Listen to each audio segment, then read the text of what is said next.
Good morning, everyone. I'm going to stand up because I can't see anyone in the room. Good morning, welcome. My name is Jamie Munn. I'm the Executive Director at ICFA, the International Council of Voluntary Agencies, and we are one of the co-sponsors or co-hosts this afternoon, or this morning. Gosh, I forgot what time of day it is already. Along with Finland, and you'll see many others as we go through our panel. We are one panelist short, but we are okay. She is at the moment responding, well, she's working in Lebanon with the MEL Association, and so she's just in the middle of a bit of a response now in Lebanon, but she'll be with us in about 5 minutes, so she'll slip through the side. So no one rush her when you see someone right in the panel. So housekeeping, everyone online, thank you very much for joining. I was told by my team that we have a large audience online. Over 200 people were registered to join us. So thank you for doing so. When we get time for the question and answer session, I will, that's not our panelist. So when we get time for the question and answer session, I will look to you online as well. So to bring you in and to participate.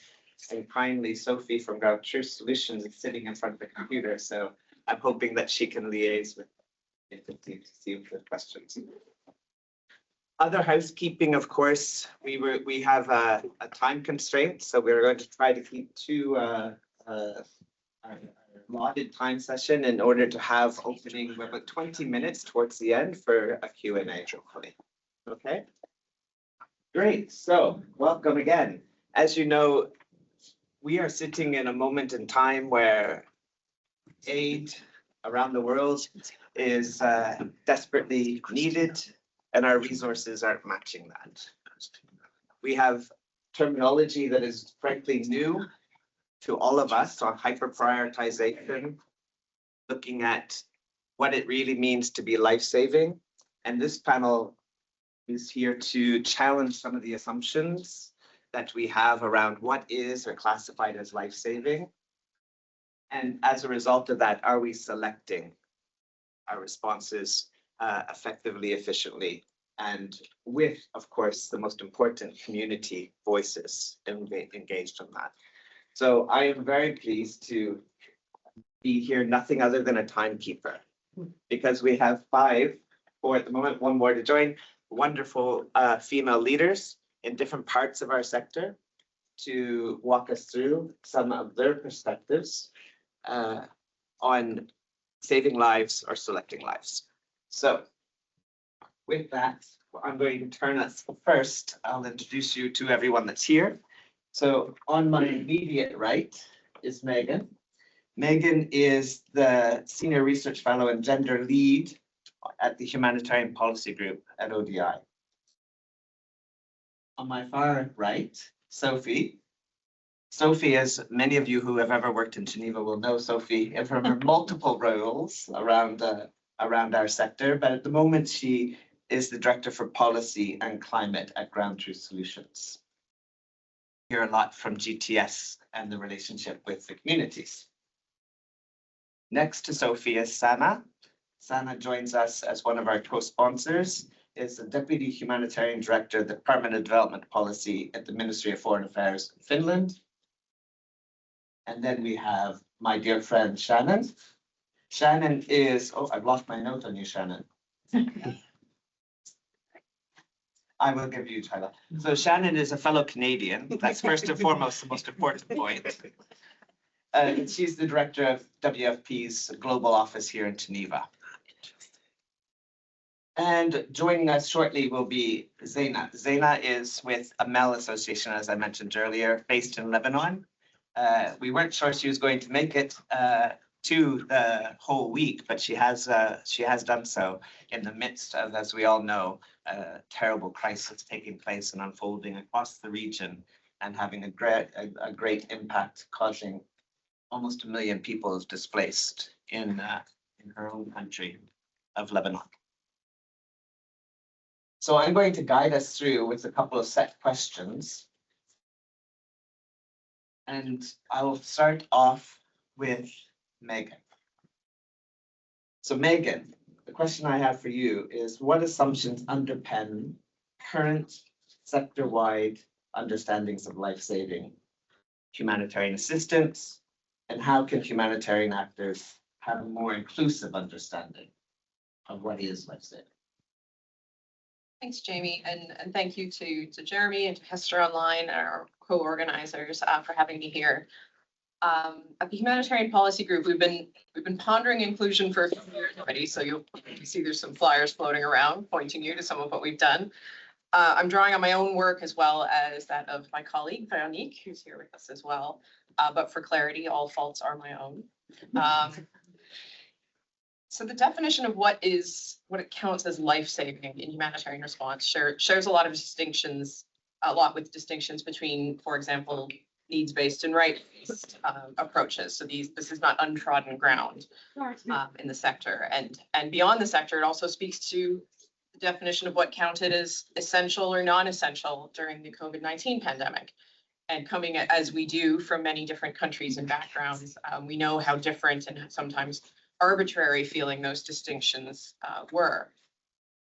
Prioritization under a rubric of life-saving is already having detrimental impacts on agendas like inclusion, which despite a lot of progress since, for example, the World Humanitarian Summit and the Leave No One Behind focus of the SDGs, still struggles to be seen as core humanitarian work.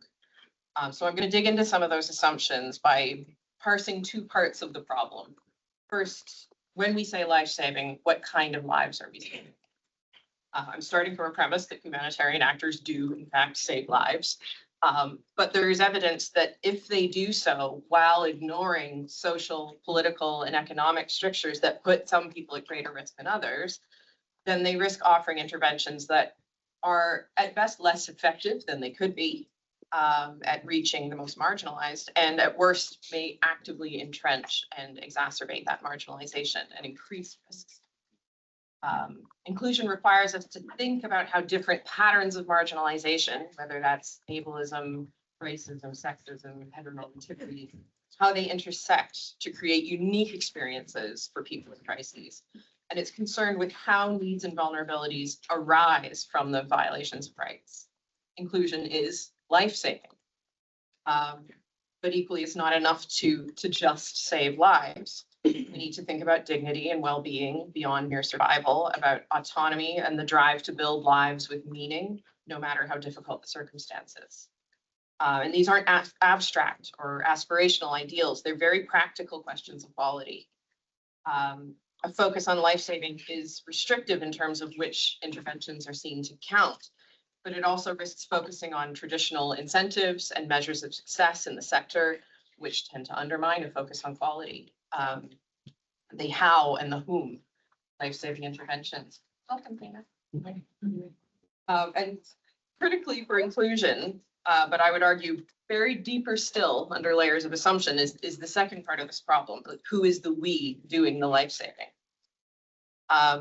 One of my concerns around it as a framework is that it reimposes hierarchy, a relationship between provider and beneficiary, ideas around altruism and even heroism, where what we need is active participation, voice, autonomy, and leadership by the people most affected by crises. True inclusion doesn't just see people as powerless and voiceless, but wants to ensure effective and meaningful participation. The international sector, as we know, is not always the best at inclusion, even before hyper-prioritization. So it's hard to see how the coming years won't bring regression.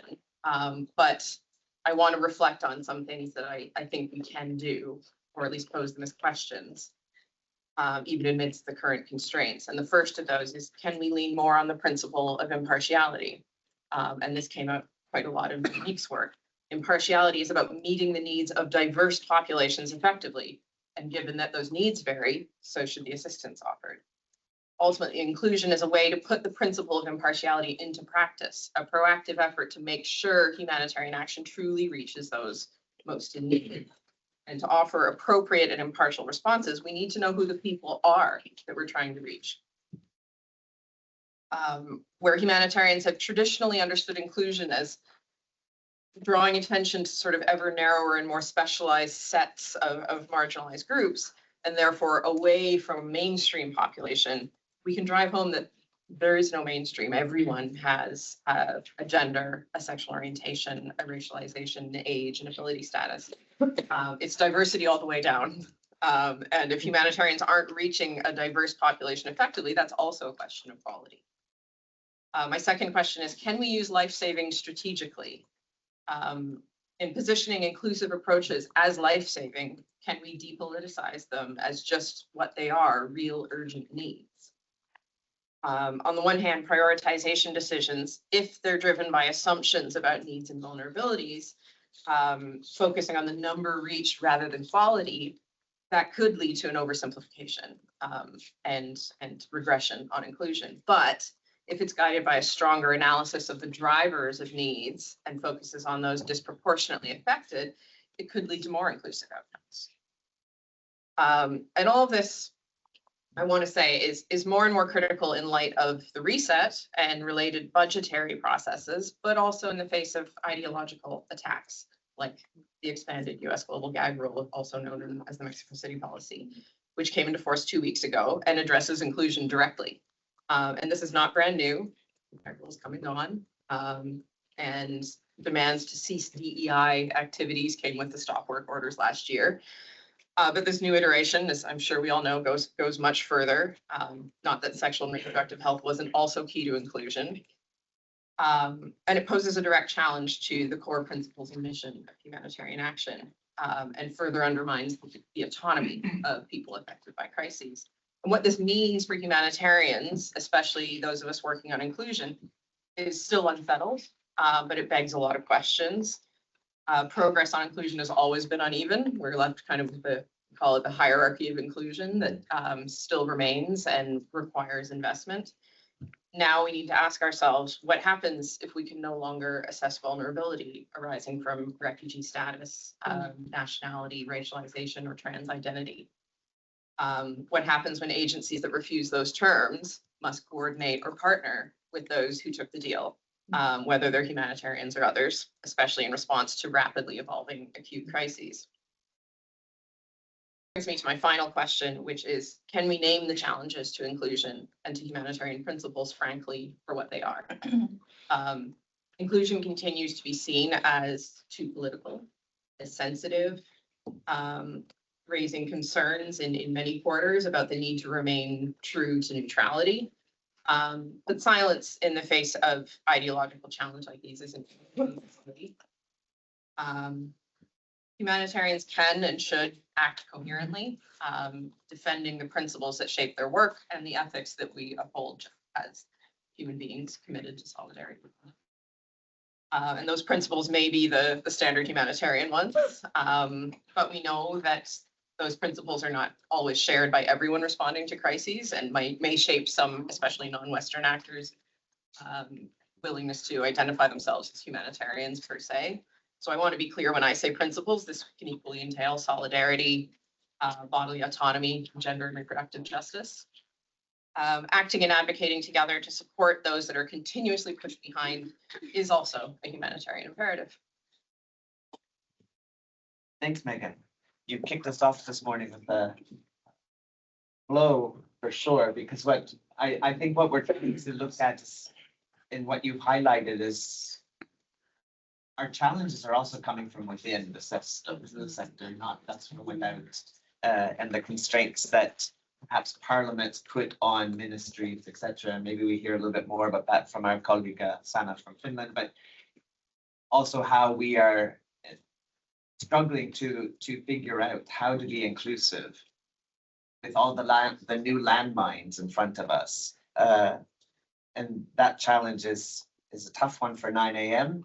on the last day of sector discussions here this week, but it's also one that we're going to have continually back and forth as Mexico City's policy extension comes into play, in the minds at least of our headquarters and then the country teams around the world. But often what you've also raised is that how do we make sure in this time of hyper prioritization where we're maybe looking at people through a needs assessment and not people as much as We used to, or at least we pretended we used to. And that leads us to our second discussant, Sophie from Ground Truth Solutions. You guys work a lot with community. That's what you do.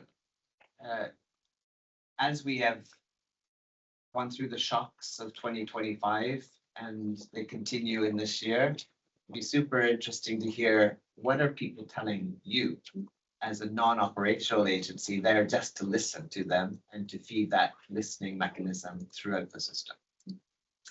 Thank you. Thank you for the question, and thanks for convening this really important discussion. Before I start, I'm going to say lots of areas where I think community views of life-saving differ from the humanitarian view, but I want to couch all of that in the understanding that these life or death decisions, cutting people off from aid, having to decide what narrow package humanitarians can deliver, none of these decisions should have to be taken. We're in the middle of spending billions on an illegal war. The money is out there. This is a priorities question, and this is a grave injustice. So I understand these choices are hard, and I understand that they shouldn't have to be being made. Yes, yes. But with that said, there are two big issues that I want to touch on today. So one is, of course, there are broad areas where the humanitarian definition of life-saving and community's own view of life-saving overlap.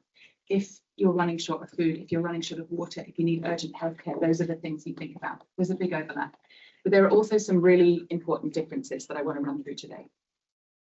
And then the other issue, almost a bigger issue, is the fact that these choices are being made based on imperfect data by people in faraway rooms. They're not being made with people. We're making life and death decisions on people's behalves, and we're getting them wrong.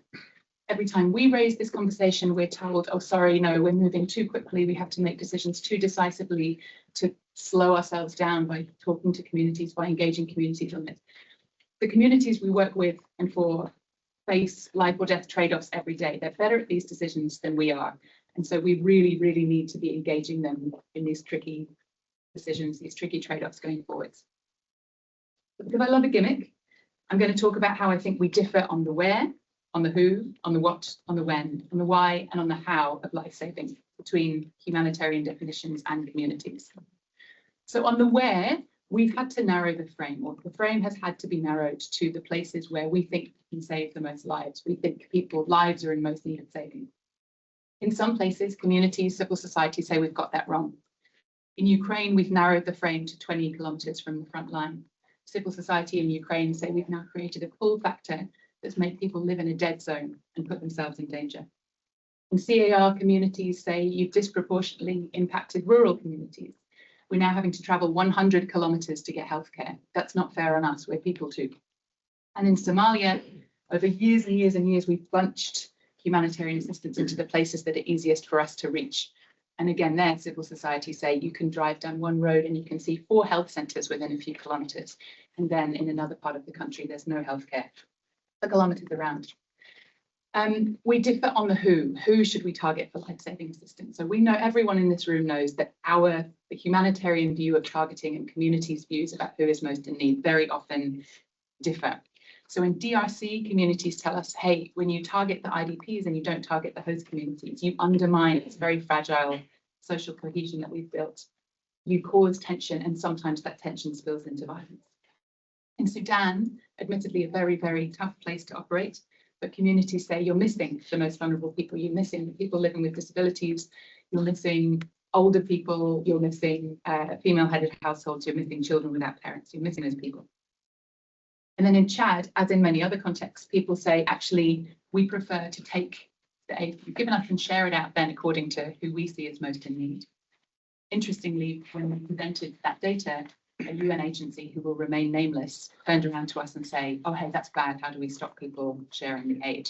Which for me is quite an insight into how we think about targeting and who gets the final say.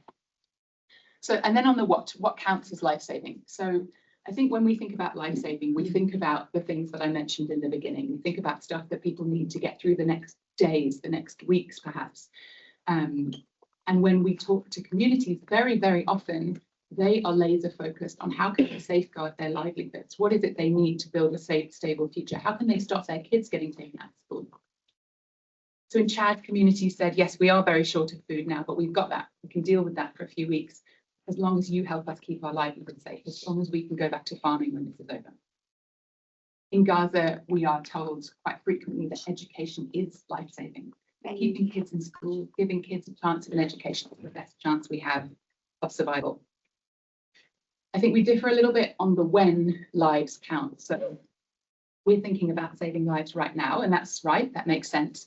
But very often communities are thinking about one, future lives. They're telling us we need to replant the trees, we need to shore up the riverbank, we need to ensure water supply for our children for lives in the future. And they're also thinking about what happens to the people that aren't in critical need right now, but when the rug is pulled, will very quickly fall into that caseload. What happens to them?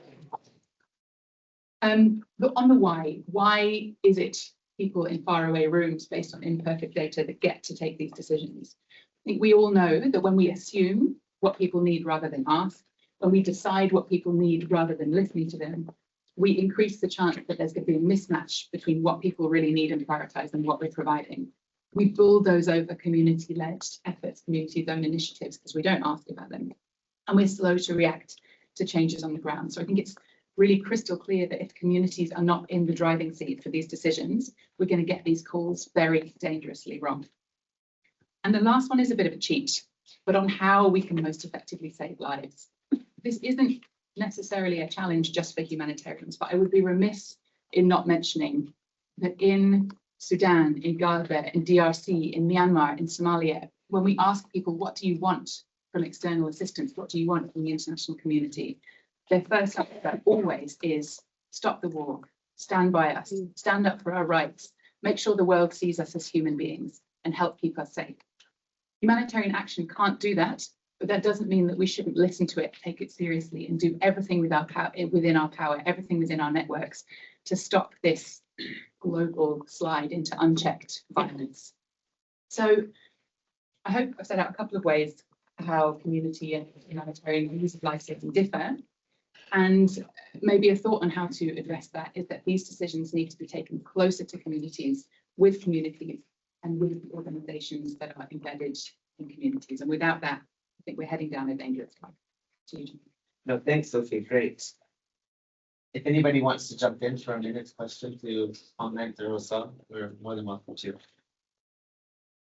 What I think we are looking at is really how do we go back to that accountability and quality of programming in an area where we have to be honest that humanitarian action is at this moment in time so fraught with anxiety of how long can we continue, how do we coordinate, how do we work on systems and structures, and how do we most importantly listen to people.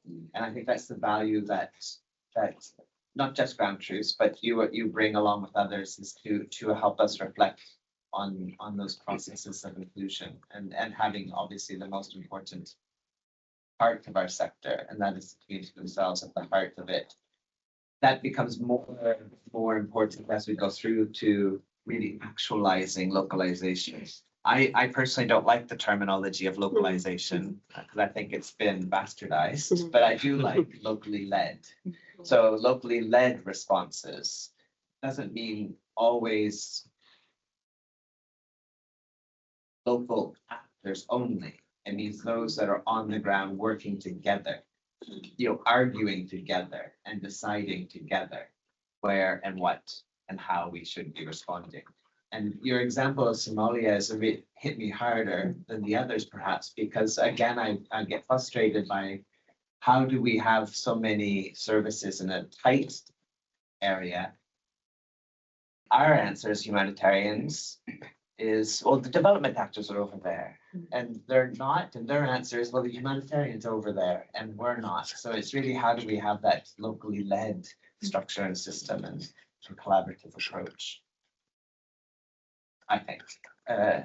I should have mentioned earlier, and it's my fault in my rush to get us started this morning, was I forgot to mention one of our key members on inclusion, which is Help Aid International, which is also organizing with us this whole event today.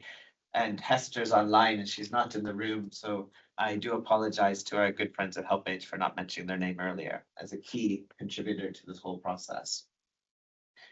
I'm going to turn to Shannon from WFP. WFP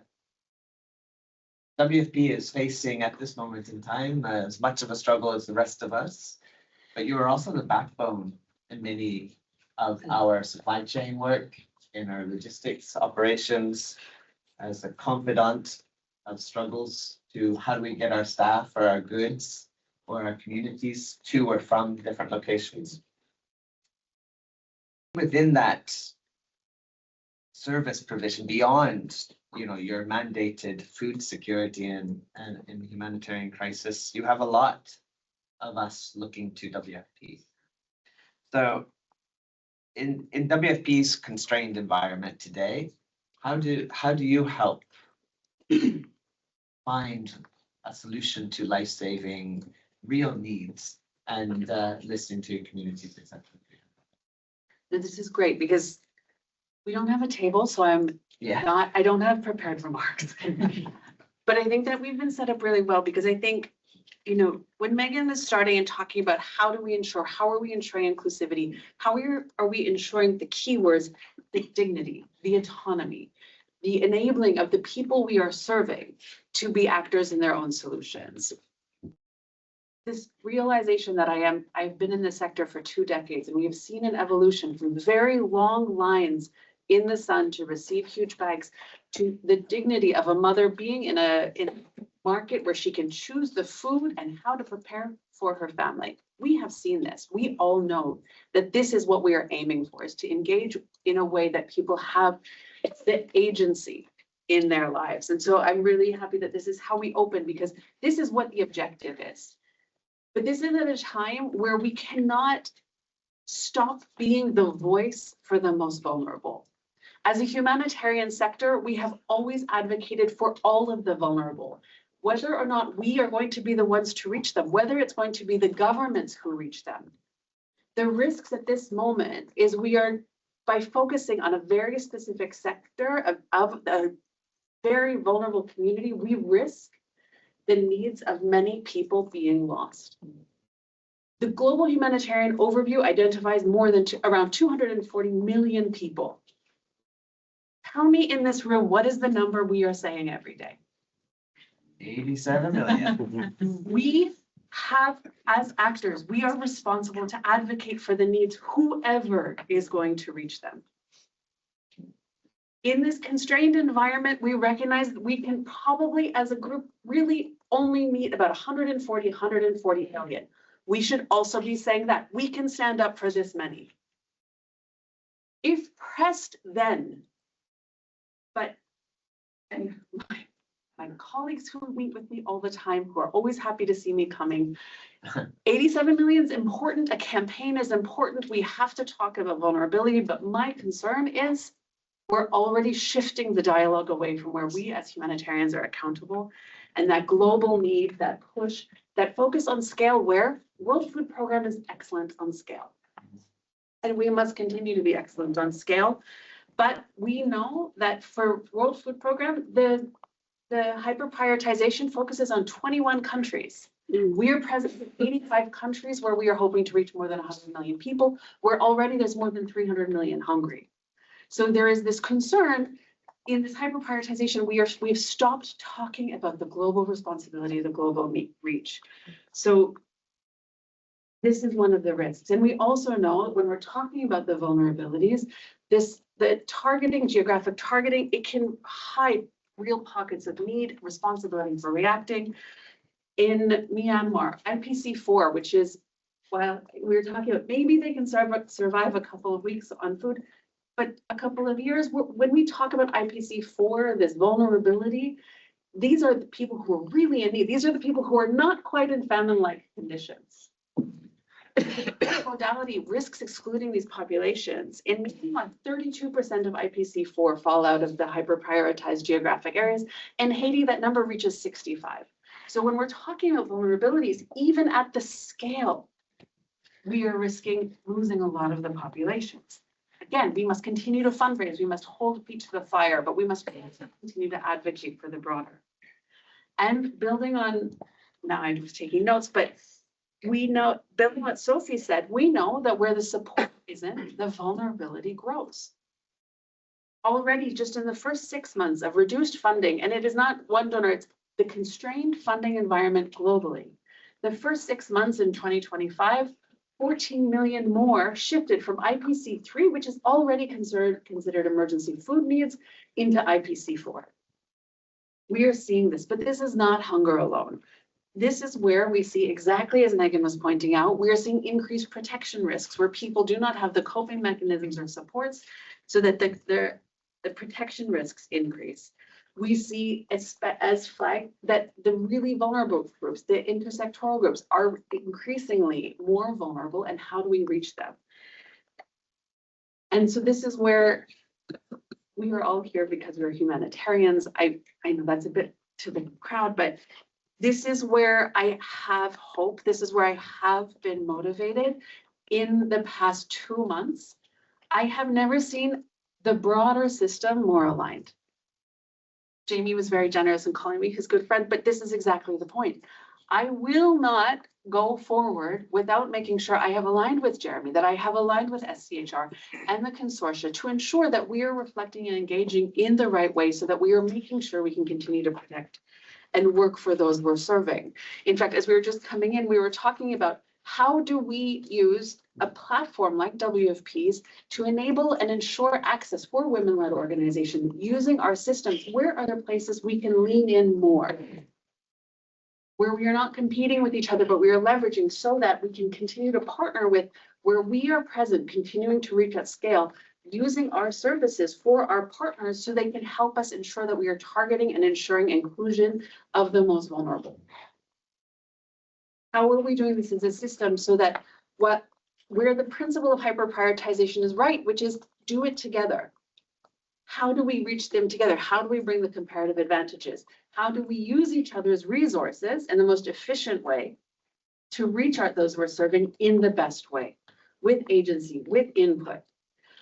You know, if it has been a difficult year, but the success of the community kitchens in Sudan is exciting for all of us, where we can use our systems, our platforms, and we should really be quick to adapt our structures so that we can register partners who are not considered NGOs. How are we evolving and ensuring that we're nimble and evolving in the context with everyone? So it's in these moments, continuing to advocate for each other. Thank you for the recognition of the enabling services, the footprint, so that we can continue to provide the backbone, provide these enabling services that support the system as a whole.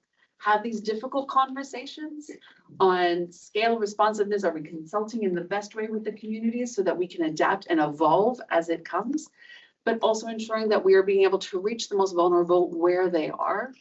And my final plea to everyone in this room, advocating for all of the vulnerable. We are fundraising. We must prioritize in this moment of constrained resource. That doesn't mean our voice for all of the vulnerable is any less important. And then, sorry, later we can get into development. IFI's government responsibility, that voice, it's not just a dialogue with each other, what we should be doing better, but all of the other actors out there to meet the most vulnerable. Thank you. Thanks, Shannon. You've had your coffee this morning. No, you've also, I mean, the activity that you're making across the discussions is clear, and also the discussions this week, but long before this week, and sadly long after, the questions that you're raising are still going to be on our tongues, and trying to figure out what's the best priority that we address those as well. And I firmly believe that Geneva and New York are not necessarily the places for these discussions to be had. It's at country level. I truly think to invert our entirety of decision-making and discussion, it's leadership in so many ways. And I know that WFP is sitting on those panels and discussions at country level and leading the charge, particularly on that advocacy beyond 87 million beyond the 140 million, but really looking at people's vulnerabilities and the shocks that come and go throughout the course of our planned responses as well. So that's incredibly helpful for us to look at when we try to figure out on inclusion, and looking at groups that are already at the periphery sometimes of their own societies, and how do we ensure that our narrow and our critical focus doesn't exclude them even further, and in so many ways. Sophie, going back to something I do raise, and I want to see if we can maybe come back to it as a Q&A, but we are constantly told by everyone, including ourselves, that humanitarians can't solve the political crisis that's causing conflict, displacement, disaster, etc. along the way. It's to the politicians. And that's my segue to Sana, who works for politicians on a daily basis. So I don't expect you to give us the political answer. Yesterday, I spoke with a group of Norwegian parliamentarians, and that was an interesting conversation, because the parliamentarians are also trying to find ways that they hear from us more directly, but also the communities that we're assisting more directly, so that they can talk to their own constituencies with knowledge effectiveness. And I really encourage everyone in this room and everyone online, whenever you can have the chance to speak to a politician, let's say irrespective of their political persuasion, it's super important for us to talk about vulnerabilities at large, to move beyond looking at a 23 billion appeal, which is important. But we have to go beyond that, because that we know that that is the smallest proportion of those in need and those in vulnerable communities, or particularly moving into vulnerable communities. One of Shannon's colleagues constantly reminds us at the IASC principles level is we cannot continue to only focus on the starving, because the hungry will be starving soon. And it's not so much whether or not WFP is there, but how do we, as Shannon said, lift that voice and make sure that someone is there across the way. Super important for civil society. I mean, one of the things that we don't have on the panel, but I'm sure hopefully someone in the room from the red side of our sector, so the Red Cross movement. The Red Cross movement says we are in all those locations. We as national societies don't pack up and leave. And that's the same with NGOs. And we'll hear shortly from Zaina from Lebanon, but I think we have to remember that while the INGO or the actor may not be able to focus, there is a humanitarian focusing across the globe and looking at vulnerabilities. And our point is really, how do we ensure, as the ICFA network, but also all of you as partners, how do we ensure that they're heard and seen in this call as we move forward? And I know that the ERC is also looking at ways of how do we help lift that part of what we do into a much more visible role in the humanitarian sector. Sana, as a representative of, sadly, you're the only one at the table from our donor group, but from Finland's perspective, I'm super keen to hear how Finland is positioning its thinking around prioritization, but also life-saving and the consequences of definitional understandings of life-saving and the constraints that are placed upon you and your role within the ministry. I would say it's not being recorded, so you're free, but I'm excited to say it's recorded. No, thank you very much for that. And I want to react to a couple of things already said. I didn't take the floor before, but just because they sort of frame what I want to say and convey. First of all, what you said about talking to politicians. Indeed, I mean, as civil servants, we have our role. I work in the humanitarian aid unit, Department for Development Cooperation, and we have our joint work with the politician. But when we have partners coming in to Finland, for example, Helsinki, we arrange for meetings, and wherever you have the opportunity, do that and convey the messages directly. And of course, as civil servants, we also do that. But I encourage the direct contact. I want to highlight what Mecca and you said about impartiality. Finland has been a strong supporter of the principled nature of humanitarian aid throughout the reset, and framing it exactly through the principle of impartiality creates a direct basis in IHL. So it also provides a legal basis for inclusion and non-discrimination. And Sharon, I love the examples you gave from the community. So I really appreciate those, and they were very, very touching, as was already mentioned. And Shannon, the way you said how the system is aligned, this is the same feeling that I have. I've worked a bit, even though I'm a diplomat, but I've worked a bit in the sector already. So I also do feel that, and the reset started sort of early. I mean, it's difficult in history to say what starts when, but it started sort of early in all of the turmoil that that I can feel that it is adapting. It is smaller and it is working hard to be effective with the limited resources. But I do also feel that it is aligned. And I encourage you all, hoping to start off with this positive note. And I wanted to say that to us, to Finland, I can speak for Finland. I'm not representing the whole donor community here, but I can certainly speak for Finland. And for us, principled humanitarian assistance, it means a high quality response that is accessible. It's based on needs. It's based on needs that are identified by disaggregated data and analysis. And it is accessible to those in the most vulnerable situations. We're removing barriers, but we're not only removing the barriers that we know, but we are supporting community-led initiatives. We're inclusive so that we are removing the barriers that are identified in the country context, because we need to tailor the response. So that to us is high quality response, and obviously in the ideal world. And how this is integral to life-saving. We feel that it's indeed extremely integral. If we only look at numbers and focus on reaching the broadest number of individuals or families, we automatically risk leaving behind those who are in the most vulnerable situations in these families.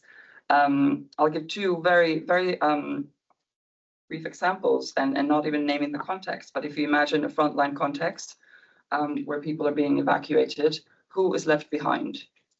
It's oftentimes the elderly or the persons with disabilities who may have, they might not be able to move. So here, an inclusive approach is most certainly life-saving. And another example, if you look at family who is in need of food assistance, has a child with a disability. So that child with a disability might be the last one to eat. So providing that child, tailoring the response so that that child receives nutrition, sufficient amount of nutrition, is most certainly life-saving. We're unfortunately not in an ideal world. Resources are scarce and limited and cut. Prioritization is absolutely necessary. Use-based hyper prioritization. We've been very supportive of that. This request for prioritization is not new. It's not something that has come up with the reset. Obviously, we have been calling for this as donors already long before the reset.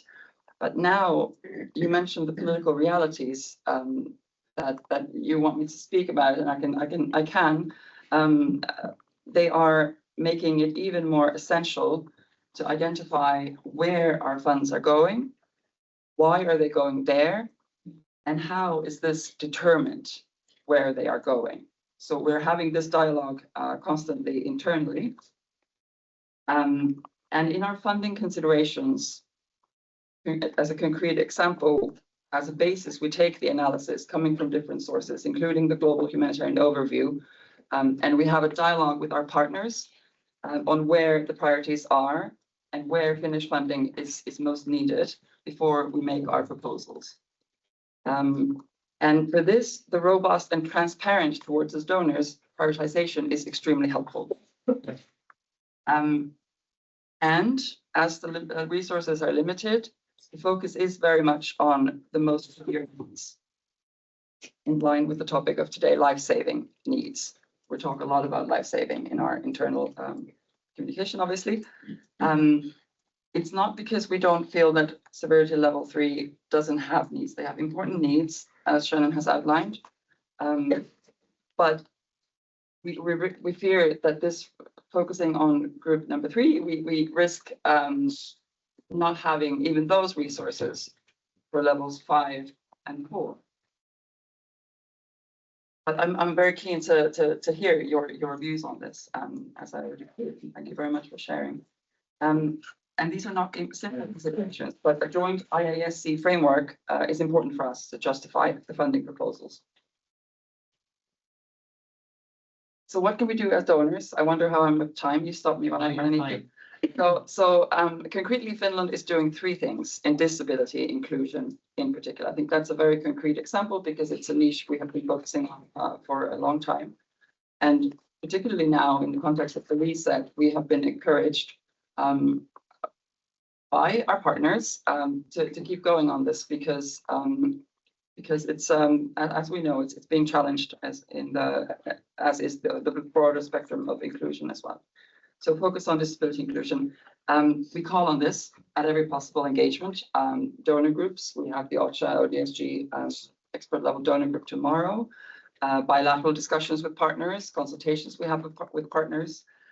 We do monitoring missions. We were just with the WFP in Afghanistan, for example, and public engagements such as today. We call on disability inclusion. And we talk about the headquarters level. We need the structures in place. The resources, we look at whether they're there. Regional level, country level, we look at the resources, whether they're there. If there's an action plan, focal points. And we find that at country level, our request is not enormous. We ask to analyze the barriers and remove them or mitigate them, at least. Second thing that we do is we earmark funding. Our profile is very much supporting core flexible funding with multi-year agreements where possible. So that is very much the Finnish profile. However, we feel that we do need to earmark when it comes to disability inclusion, for example, to provide institutional support and concrete support on the ground. This year, the Finnish earmarking for disability inclusion is already at €6 million from the start of the year. And then third, we have it as a criteria in our call for proposals for Finnish NGOs. So those concrete things on disability inclusion we do. Unfortunately, disability inclusion remains often a voluntary effort. It's more in the nice to have than must have categories. So we are all here to discuss this today. And we are very concerned about the reset and how we have monitored cuts in the institutional resources for inclusion, where we risk losing the successes achieved in the past years. I also already heard some realism in that regard, but we need to work on this and check. Yeah, I also already mentioned our monitoring mission to Afghanistan. I want to say that some partners do take this very seriously. Which WFP, we were very happy with what we monitored there on their work on disability inclusion in the country that was supported by Finland. So to conclude, I just want to say inclusion should be recognized and embedded as an integral component of principled humanitarian actions across the system. So this is very much what I wanted to convey and happy to take part in the.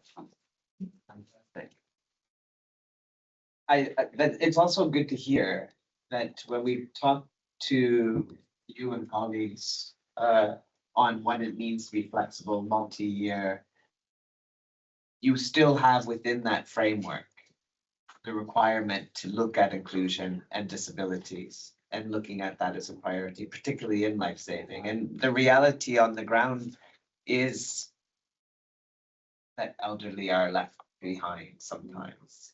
That we look to Gaza, all of this war into Gaza, I can't say it is an equal side conflict. So it's not a war, it has to be a war on the people of Gaza.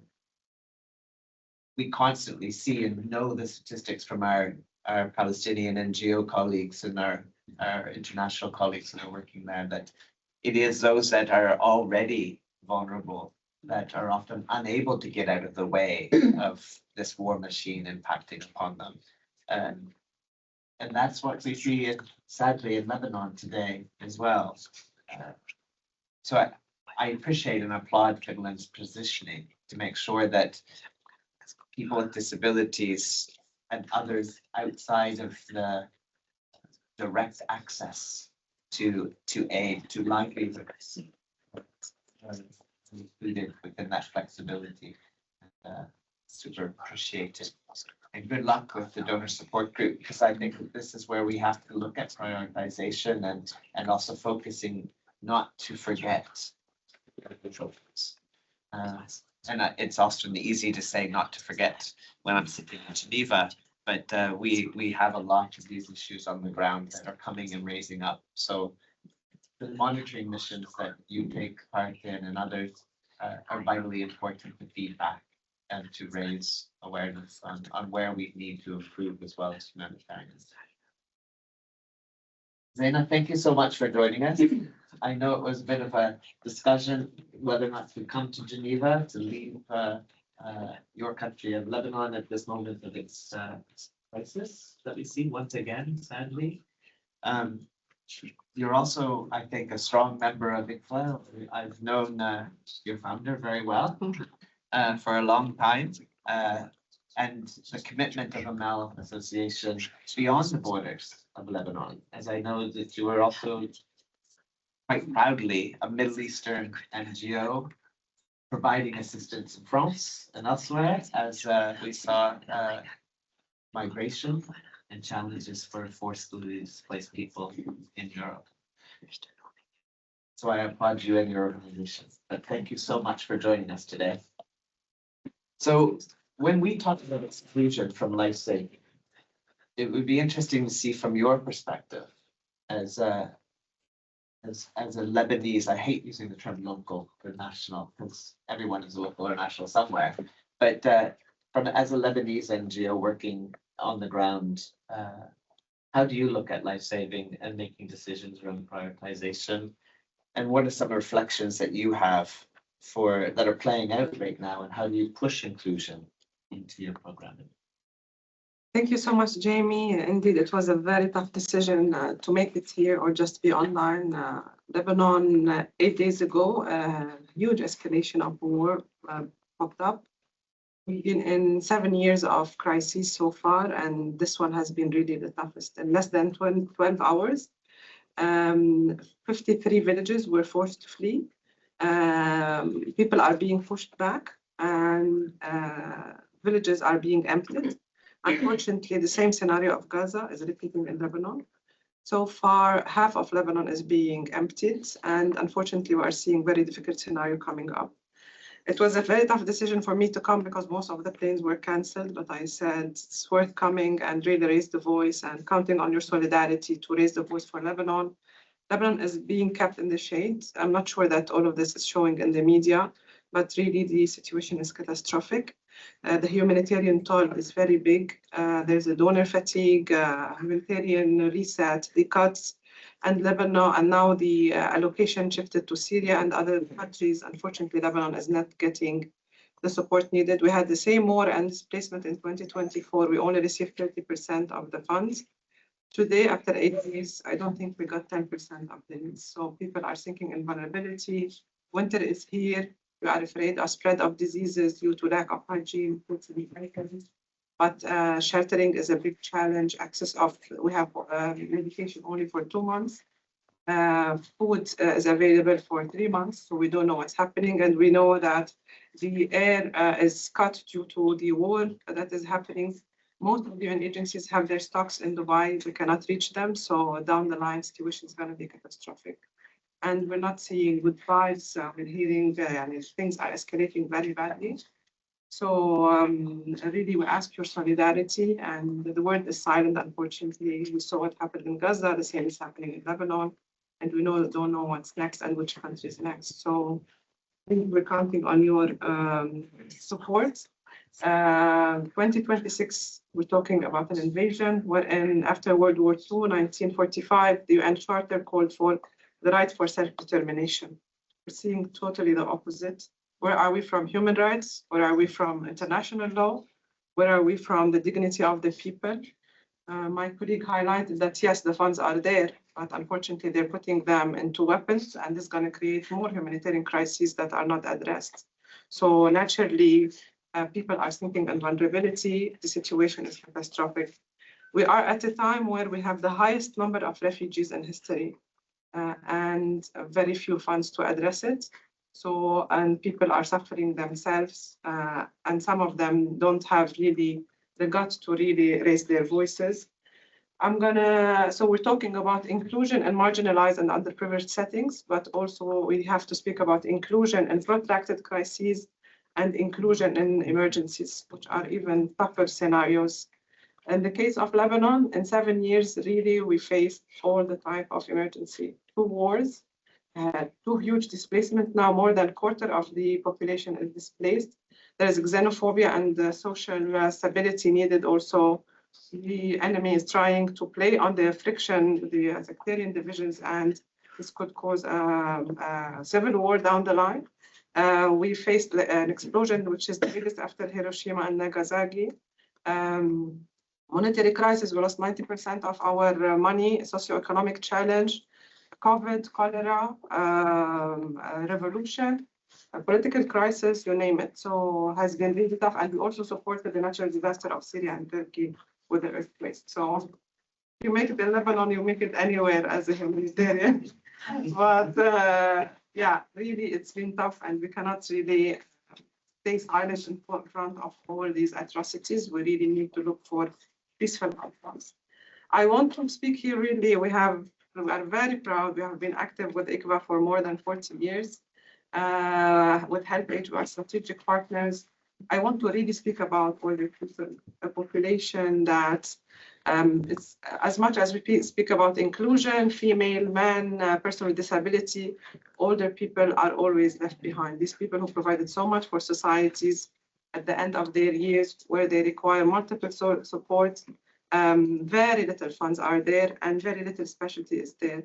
I want to speak about Mona, a case that I saw in my own eyes, who have been in this context of instability in the south of Lebanon.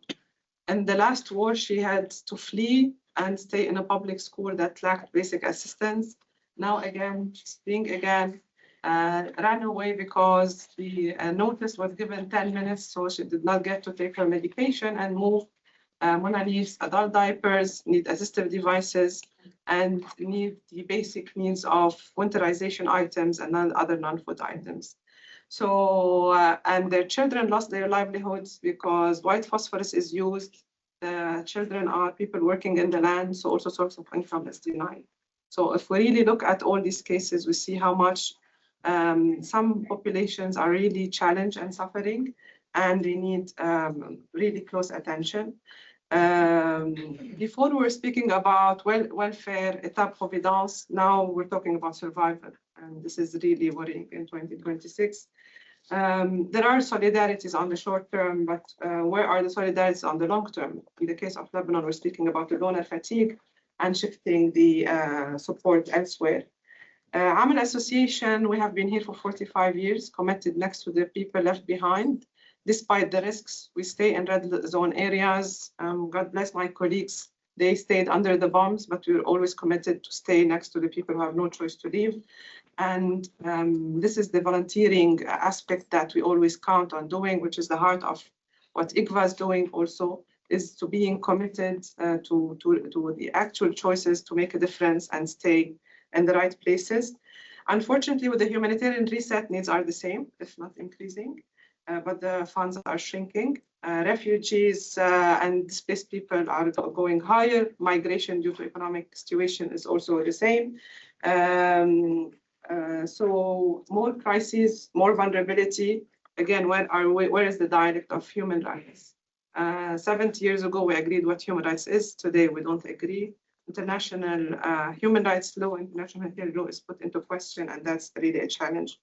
Localization is a big issue. I totally agree with the locally led terminology, quite very important. But unfortunately, on the ground so far, with the budget cuts, we are seeing the intermediary or the INGOs going more aggressive on local agencies to justify their presence. And this is also something to address. So far, we did not see a big support for localization. We're seeing totally the opposite. But definitely with every threat, there are opportunities. Safety nets. Somewhere the humanitarian aid created dependency. I think we need to look at good governance. We need to look at empowering people.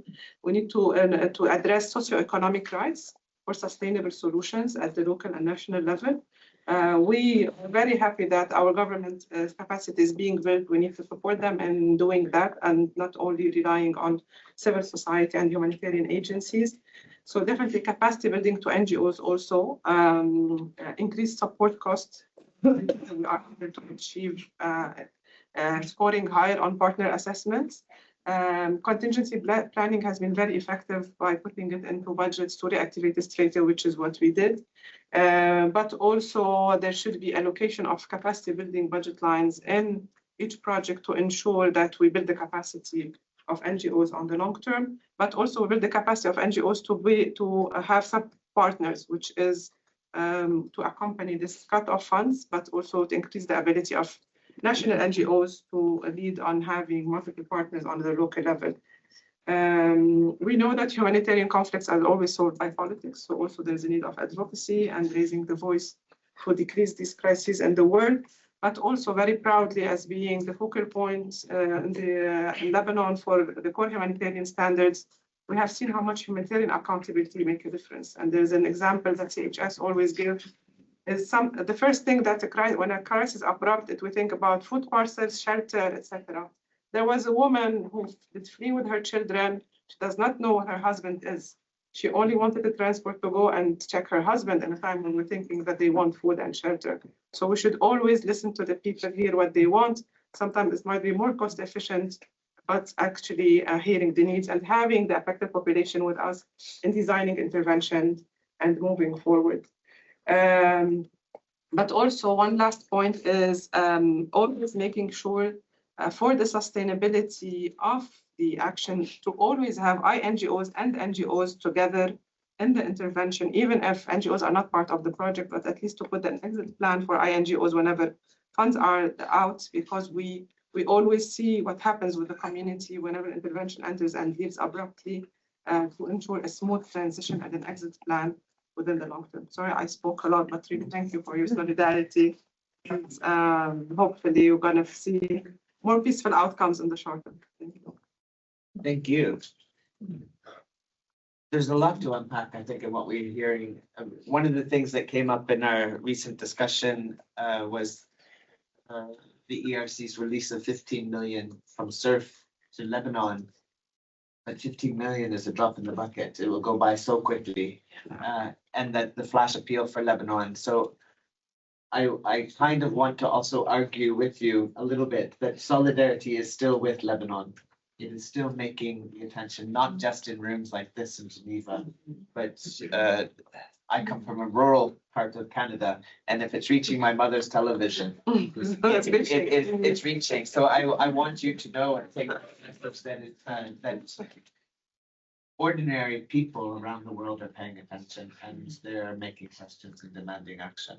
And it is such an illegal positioning that we see happening across the Middle East. That's my personal opinion. I don't speak on behalf of all of ICFA, but that's my personal opinion. I'm going to open the floor up. We have approximately 20 minutes for Q&A. If there's anyone online that wants to ask a question, please remember you do not have, sadly, a voice, but you have fingers and ability to reach the chats. And we will definitely prioritize those online as much as possible. Who will I have to look to for online? Just before we start, Jeremy? Okay. So we have a couple of questions. I'm going to stand up again. I said earlier, I made a joke that I will do a Jerry Springer type of a thing, but we don't have a microphone, but there are microphones above you. So I'll point in the right direction. So we have one up front and then Christine at the back, and then I'll come to the two of you either in this round or the next one, I promise. Please. Thank you very much. Veronique Barberley with Research Associate with the Humanitarian Policy Group at the DI Global. I have actually two questions. One is around the scale issue. I mean, we understand why scale is important, given the scale of needs globally, and the fact that there are questions about the ability to even reach all of those people in need.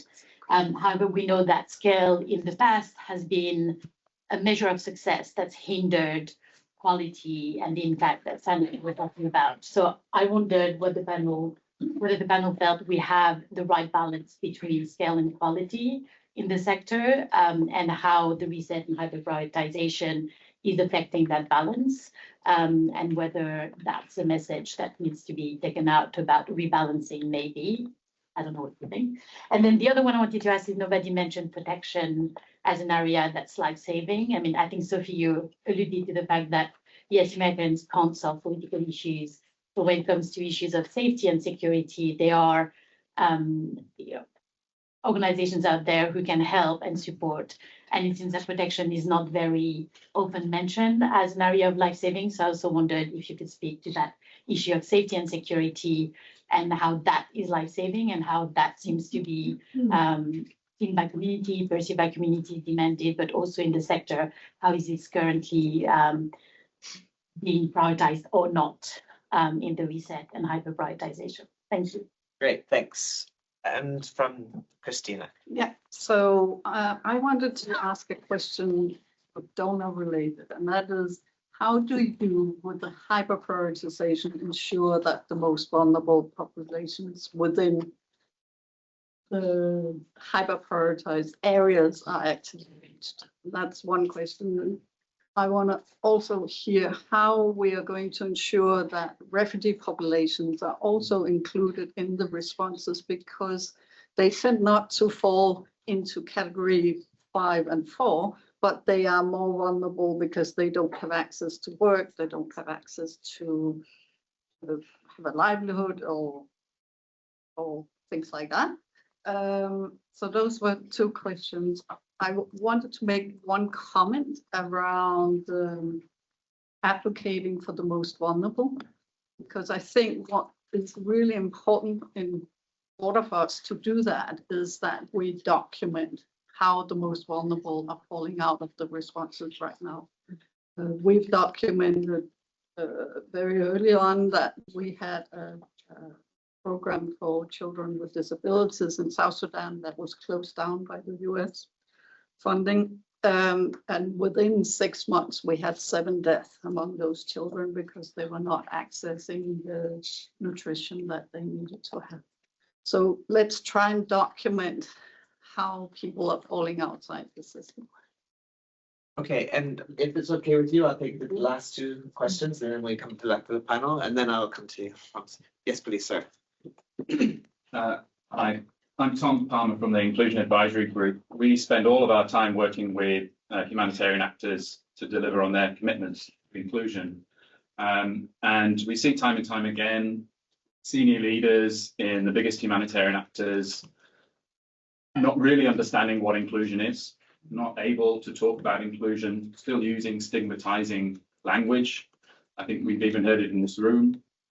And that leads not only to the use of language, but also to not paying attention to what communities are saying and taking that seriously enough to change the way we operate. So there's 2 parts to my questions. How do we educate humanitarian professionals, and not just at the entry-level positions, but at the highest level, folks who are not attending the trainings on protection mainstreaming or PSAH or disability inclusion, but hold all the power in the way that resources are distributed and decisions are made. So how do we educate at that level? And how do we hold them accountable for actually paying attention to what communities are saying, to all the things Sophie raised, to stop just the status quo working in the same way year after year after year, when actually making changes, and the small tweaks that are necessary to ensure that the people who are most at risk, people who are most marginalized, people who face the highest barriers, actually access the assistance they need on a consistent basis. So in a education and hyper-prioritized environment, right? So that's where we're focusing. Yeah. I just want to make sure that we also add that extra layer, because that's important, I think, as we look at the answers, because in times of wealth, or let's not call it wealth, but when we had more prosperous humanitarian environment, we still struggled. Yes. So that's where I think we have to keep on focusing on that. So thank you for that. And then, yes, please. Joanne for independent consultants and presently about to evaluate WFP's 5-year $3.something billion program in South Sudan. in the context of, so I was sort of hoping to hear a sort of more on the ground analysis and interrogation here, but it's sort of in the context of reduction of the deprioritization of education and the implications for girl child protection and early marriage, and in order to focus more on saving lives, I just would like to hear your reflections on how you see this sort of playing out. I'm not saying you have deprioritized it, it's just more money has to go to saving lives and less therefore it's going onto the education side. And I'm sure it's the same in many countries that you guys are working with. So yeah, I'd just like to hear your reflections. 4 sets of super intense questions. And very much appreciated, because I think it's important that we have the tougher questions in the room as well as online as we go through these. We do not expect full resolutions to the questions, but please, whoever would like to take first, Veronique, yes, please. Questions, I'm more than happy to let you free rein. The first question on scale. Yeah, I was gonna say, so it's just quickly on the last one, just if we can go backwards, because in terms of education, the one thing that I can say has remained within the hyper prioritization is emergency school feeding. So it was brought up in about Palestine, about life saving within Palestine, where emergency school feeding remains in the hyper prioritization in terms of activities that will continue to be prioritized. Nobody can question feeding a child. And when we're looking at the temporal value of emergency school feeding, it remains. And so I think when we're looking at like broader development and where that will be impacted, I can't really speak to that. But if it's just that one quick, it's one of the few transactional answers I have, that is one of them. So, and with great relief from our part, because we believe in it so strongly. Veronique, just so everybody knows, Veronique once upon a time was a WFP. And I think it comes with that expertise in terms of how do we ensure we talk about scale and protection. Jamie rightfully called me out on my copy. I got really excited in terms of scale as we went in, when one of the key things that I was told we had to focus on is how do we continue to ensure the protection as we see the risks to protection. We talked about bad coping mechanisms, skipping meals, taking on debt, unsafe work, withdrawing from schools, that we talked about the separations of families, these real risks that were coming, and the vulnerable and the groups that are most at risk: children under 5, people with chronic illness, elderly, pre-existing vulnerabilities are disproportionately affected. This is clear. And when we're talking about scale, that is also scaled. Again, Christina talking about refugees, this has been a point of real debate and contention when we're looking at this, because geographic targeting means static populations, and where we're having diverse. This is one of the challenges that we have faced in the past year. We are making these decisions in real time. We are adapting in real time. You are pointing in a plenary group where you're pointing to where there have been a lot of impassioned arguments and really partners trying to figure out how do we make that, how do we adapt? How do we continue to grow the response or adapt the response so that we do not miss and we can ensure that. Social cohesion we talked about. So really this whole point of protection, I think without the word protection, all of these elements have come out through all the discussion, and how do we do it? And I think that Sophie started that discussion on the community engagement, how even as we're reducing the assistance, having those dialogues with the community, what is being reduced, how it is being reduced, and how we engage with it.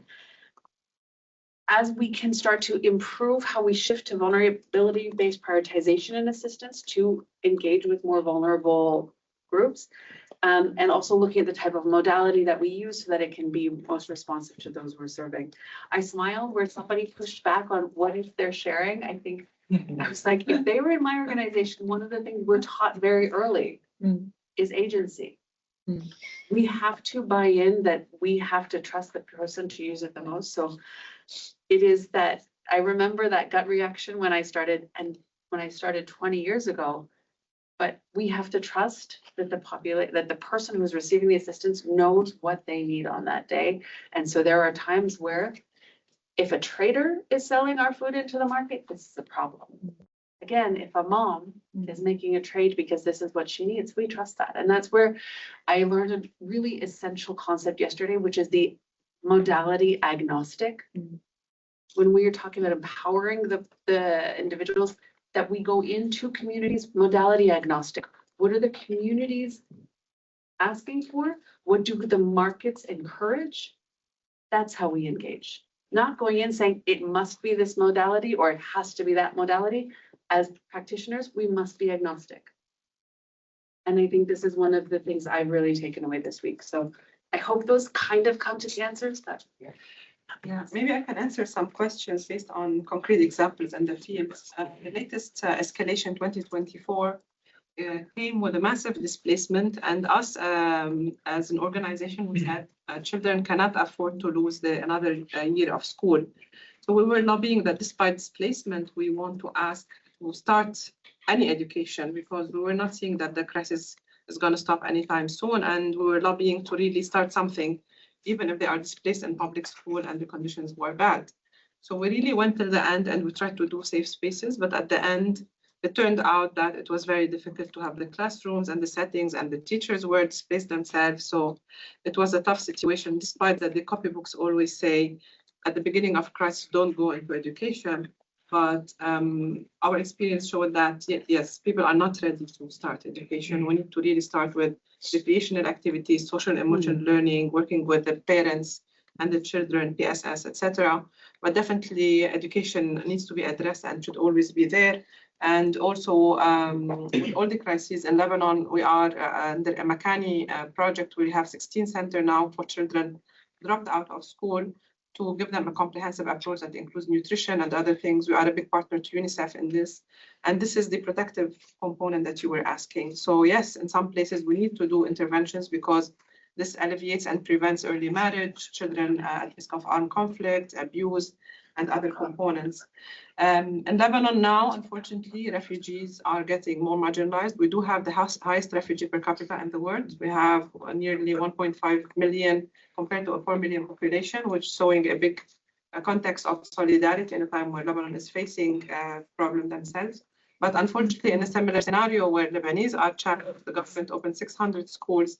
There is no space for refugees, and the funds of UNHCR shrink tremendously. So it's putting refugees at a more marginalization. The answer is we need to allocate more resources and finding more peaceful means and outcomes to solve it. And we know that a part of this addressing the protective approach, which is very important, the fact that AMEL has 17 programs, we call it a one-stop shop. So we are able to refer internally and very quickly and address it at the household level, which also, and we have 40 centers and 14 mobile clinics, which allows also to have a fast outcome. But definitely we always come back and say people who have the choice to go back home would not ask to be neither refugees nor migrants. So the solution is really to work on, to have a more peaceful movement of solving things, good governance, and working on increasing the economy and creating jobs on a local level to address the livelihood and the income generation. I have 3 questions from the group online, so maybe if I could just get them out, because we have about 5 or so minutes. But I'll ask the 3 questions, and if the panelists want to address those, apologies if we can't get enough, but they're not racing out the door, I don't think. I'll give you their email anyway. All right, so our first question is from Hester Clark at Help Age. Does the way we label groups as vulnerable risk overlooking people's capacities, resilience, and contributions? And how does that affect what we define as life-saving? And then I have one from Pascal Richard, who is currently a consultant, but formerly with SDC. And he says, what I hear from interventions is that, as mentioned in the title, lives are being selected indeed. So what would be, besides the critique everyone has been giving, the concrete actions that can be undertaken to move away from this life selection? And then third is from a colleague at Ocha, who says, if I may ask my question, given the scale of needs and the scale of shrinking resources, what alternatives, say, to prioritization, would realistically allow us to reach and maintain accountability to those most in need? So I know there are big questions and you will also want to maybe merge into other answers. But if we could just have a look at those, and if we have any last minute chance to time, then I will turn again to the floor. Megan? I'd be happy to jump in. I'm going to start with Hester's question about how we label groups as vulnerable, because I think it's pretty straightforward to say, absolutely, yes, we're overlooking capacities when we use that kind of labeling. You know, I tend to prefer talking about people being at risk or marginalized as a result of that. You know, real meaningful inclusion work means understanding drivers and roots of exclusion, and that vulnerability is not innate. It's not part of who someone is. It's the result of systems and structures, and those systems might be the absence of social safety nets, but they're also ableism and racism and anti-migrant or anti-refugee sentiment, those kinds of things. And we do inclusion work better when we understand exclusion and how exclusion comes about. Or, you know, quoting Vero again, the who does what to whom of understanding inclusion. And that brings me to Vero's question about protection, because you're right, we didn't mention protection explicitly, but we did talk about, I did talk about risk. And I think that is so important to understanding, again, exclusion. Prioritization is going to mean that many risks are overlooked, and especially intersectional risks that people are facing. And as a gender specialist, you know, seeing people narrow their focus to women and girls who obviously, I'm not arguing against that, face profound risks. But confronting those risks means looking at gender as a set of social norms and constructions that creates the risks they face.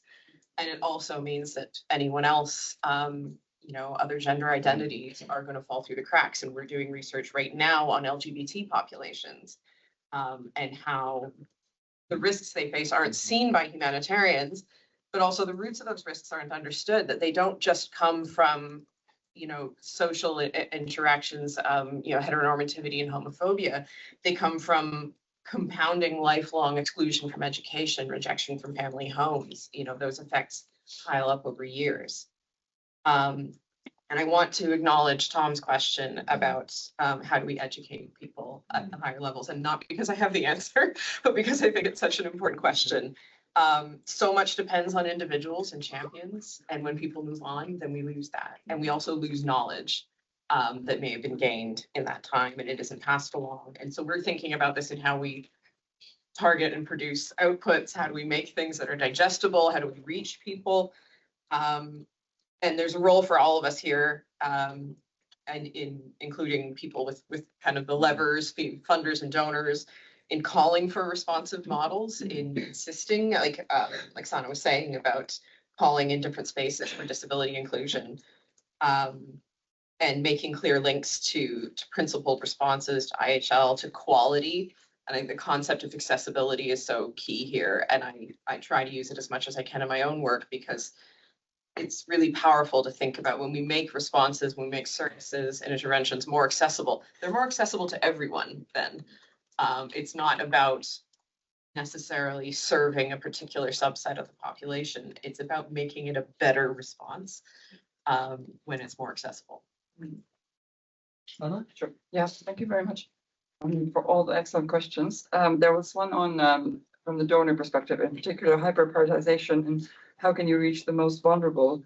In the spirit of the reset, we have increased our funding to the pooled funds, for example. That's one thing that I didn't mention yet. So the ultra-led country-based pooled funds. And I mentioned our funding traditionally sort of focuses on flexible core funding. And then in disability inclusion, we want to do earmarking as well. But we look at we expect the organizations to work in a certain way also through the core funding. So we have this dialogue and conversations how we would like to see the organization take an inclusive response. Where we see that is not happening, we have to look at the earmarking as well. But ideally, through this policy dialogue, we could create change also through through the policy dialogue. There was a question about protection. Indeed, I think Shannon brought up protection in your words, but we spoke about this before, and indeed we consider protection as a donor as life-saving. Just wanted to say that there. I like this term modality agnostic. What are the communities calling for? From a donor perspective, if life-saving water supply is needed, for example, and wells are the most rational thing to provide life-saving water, that's from our perspective. That is a good approach. I also wanted to, Megan already well answered Tom's question, but I wanted to acknowledge it, very important. When there are changes in the highest levels of leadership, you have to have patience and continue to educate and raise awareness. And here I find it important that you encourage everyone to keep putting things on paper and passing on the knowledge of the inclusive high quality response that our partners are doing on the ground. Maybe I'll leave it there. Absolutely. Thank you so much. I think putting it on paper and following up is so important. Sophie, I have about a minute for you. Do a minute. I want to answer a couple of those questions through the lens of the question from our OCHA colleague and from Pascal, which is, so what can we do? Let's be practical. To your point on capacities, I think that part of what we do, recognise what communities are already doing, build on it, don't steamroll it. That saves you money as well as being the right thing to do. Pascal, in response to your question, I think we're listening to people, understanding what's a priority for them, and building on that is a really important way of making sure we spend these scarce resources right. I just want to really underscore Shannon's point, which I thought was excellent, in response to the OCHA question. What's the alternative? The alternative is raising our voice for everyone who's in need and spotlighting the people who are there for them. If we can't do it, spotlight the people who are doing it. And then finally, to Christina's point, I think your call to all of us to document what's happening in those populations that are falling off the map, what's happening when the rug is pulled out, what's happening there is going to be so important. Making sure that voices are not silenced, making sure that people don't become invisible just because we're not there is going to be another important piece of the puzzle. That's it. Back to you. Great, thank you. I'm not giving a summary. Obviously, we've run out of time, which wasn't my plan, but I'm super happy that meant there was enough discussion there. So I just wanted to ask everyone to really thank Sophie, Sana, Shannon, Megan, and Zainab for joining us for this discussion, and for all of you to participate. Thanks for the questions online and in the room. And this is the beginning of a discussion, not the end of it. Let's be honest with ourselves. And I did promise Tom Fletcher publicly that I would send him my thoughts and our reflections. So if you have something you really want the ERC to hear about, he said I'm standing by. So ready to add it into his portfolio. Thanks everyone for joining, and thanks to the panel and all of them.